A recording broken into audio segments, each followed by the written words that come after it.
What's up, guys? And today we're going to be reviewing the first LEGO Star Wars set ever, and this is part of the original 1999 wave, the first ever LEGO Star Wars X-Wing. So let's get right on into it with the minifigures. And so our first minifigure here is this cargo worker, and he's just a old minifigure. As you can see, there's no back printing, and on the front it is just some plain old printing, and you could not tell this is a LEGO Star Wars figure if I wasn't showing you in this video. And so overall, this is a pretty bad minifigure. I'd give it a 2 out of 10.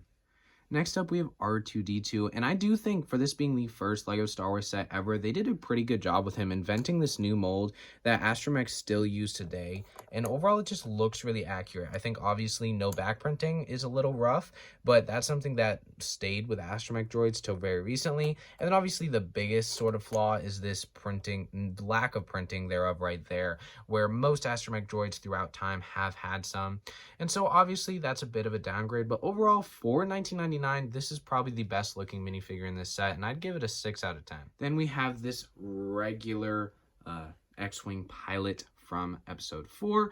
Overall, nothing too crazy here. The mustache is kind of funny. The best thing is the helmet printing, which is unique to this minifigure, and so that's pretty cool. The orange is nothing we haven't seen before. Again, no back printing. So overall, a pretty bland minifigure, but I do think that they did a better job on here than the first minifigure we looked at. And so overall, I'd give this one a 4 out of 10. For our last minifigure in the set, of course, we have Luke Skywalker, and overall, I love this minifigure. It's just a classic for me. I think the helmet printing, of course, is amazing, which is a highlight of this minifigure. The overall body print is the same as the other pilot minifigure we looked at, so that's not very exciting. But this lightsaber is actually where I really enjoy because it's chrome, which is not like the lightsabers that they've put in modern day. And so overall, just a great minifigure for its time.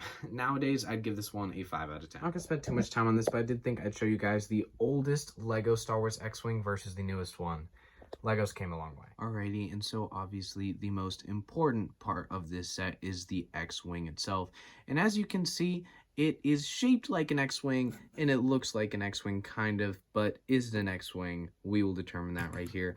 And overall, I think the biggest problem is just the coloring of it. I mean, it's gray. The red is fine. I think the wings are where it looks best, but the gray is just clearly outdated, clearly not as good as the white models we see. The tan is just completely out of place and really makes it feel like this old of a set. From the top down, you can just see more of this thing's age. I mean, just the bad coloring too on the back, just some weird choices there, and then just some clearly basic back prints. But there are a couple of features with this set. Obviously, as you can see, I put R2-D2 in it right there, and then there's the cockpit, of course, which doesn't have too much going for it, but there's like a little nice print of the trench run that, of course, the X-Wing was in. And then back here, there's a place to put a lightsaber or a blaster or whatever you want. So there's the couple play features. And as for opening the wings, it is actually rather disappointing, as all this is just like a movable piece. So you can open them like that. It won't stay like that if you have them sitting though. And so I think it's best to display it not opened, as it doesn't even look that great when it's open. So overall, I think it's a fine build. The structure of it, I think, could be a good X-Wing, but the coloring is really where it just throws it off for me. Let me know what you guys think in the comment section down below. So all in all, I think this is a great looking set and just a classic that I'm very happy and excited to include in my collection. So my final score, something I'm going to be doing with all reviews that I place on the channel in the future, is that I'm going to be giving them a final score. And off nostalgia, I think this is a solid 9 out of 10, one of the original LEGO Star Wars sets, and one that set up the building blocks for most to a lot of this theme. But when I put this in like real modern standards, I'm going to have to give this a 3. There's just a lot of clear, I don't know if you can call them flaws because it's an old set. I think, again, this was a 9 out of 10 for its time. But in modern times, it's a 3.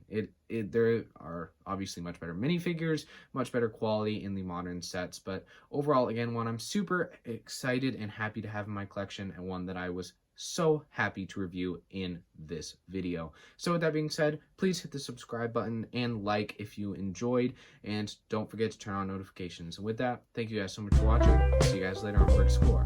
Bye.